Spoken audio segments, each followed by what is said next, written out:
அழைக்கிறது. ஓடி வாருங்கள், ஓடி வாருங்கள். மகிழ்தமிழ் மகிழ்தமிழ் நாடி வாருங்கள். பகிர்ந்து படிக்கவும் தமிழை வளர்க்கவும் மகிழ்தமிழ் மகிழ்தமிழ் உங்களை அழைக்கிறது. ஓடி வாருங்கள், ஓடி வாருங்கள். மகிழ்தமிழ் மகிழ்தமிழ் நாடி வாருங்கள். மகிழ்ந்து படிக்கவும் தமிழை வளர்க்கவும் மகிழ்தமிழ் மகிழ்தமிழ் உங்களை அழைக்கிறது. ஓடி வாருங்கள்.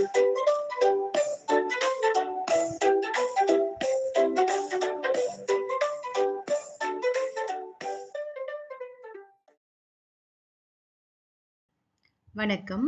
மகிழ்தமிழ் 23வது பாடத்தில் உங்கள் அனைவரையும் சந்திப்பதில் மிக்க மகிழ்ச்சி. அனைவரும் பாடம் கற்க தயார்தானே? வாருங்கள், பாடத்திற்கு செல்வோம். ஆஹா, இது என்னவென்று உங்களுக்கு தெரிகிறதா? ஆம், கோடு. இங்கே 2 கோடுகள் இருக்கின்றன. இந்த கோடுகள் மஞ்சள் நிறத்தில் இருக்கின்றன. இந்த கோடுகளை எங்கு காண்பீர்கள் என்று சொல்ல முடியுமா? சரியாக சொன்னீர்கள். இந்த கோடுகளை நாம் சாலையில் காணலாம். கோடு எனும் சொல்லில் கோ எனும் எழுத்து அறிமுகப்படுத்தப்படுகிறது. கோடு. இது என்னவென்று தெரிகின்றதா? ஆம், பூனை வீட்டில் ஏதோ ஒரு ஒலியை பிடிக்க முயற்சிக்கின்றது.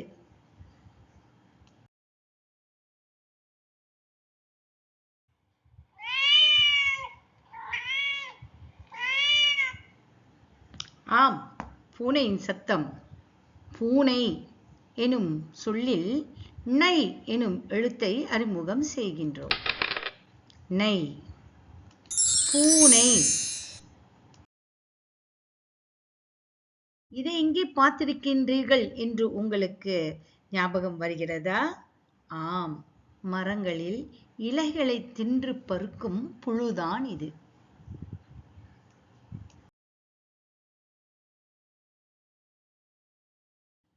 புழு எனும் சொல்லில் ழு எனும் எழுத்தை அறிமுகம் செய்கின்றோம். புழு.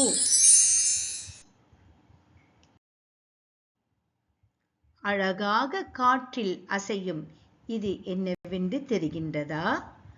ஆம், ஒரு மரத்தின் கிளைதான் இது.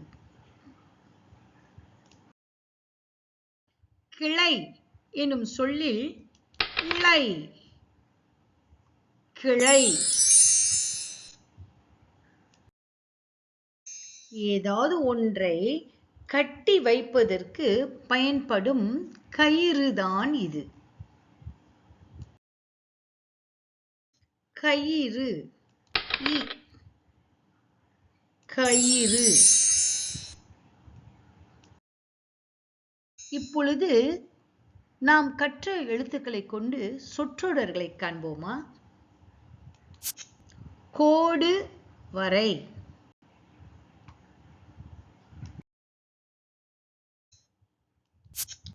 மண்புழு.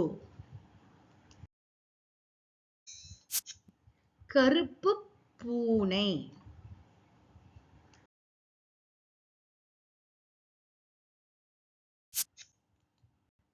சணல் கயிறு. அடுத்து நாம் இதுவரை கற்ற எழுத்துக்களிலிருந்து வாக்கியங்களை காண்போமா? மாணவி புத்தகத்தில் கோடு வரைகிறாள். மண்புழு ஊர்ந்து செல்கிறது. கருப்பு பூனை மீனை தின்கிறது. பாதையில் உடைந்த கிளை கிடக்கிறது. மாமா கடையில் சணல் கயிறு வாங்குகிறார்.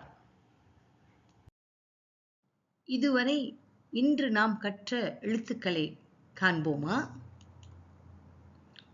கோ, நை, ழு,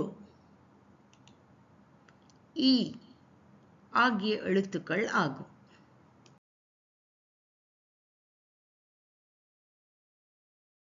இன்றைய மகிழ்தமிழ் பாடம் நிறைவடைகிறது.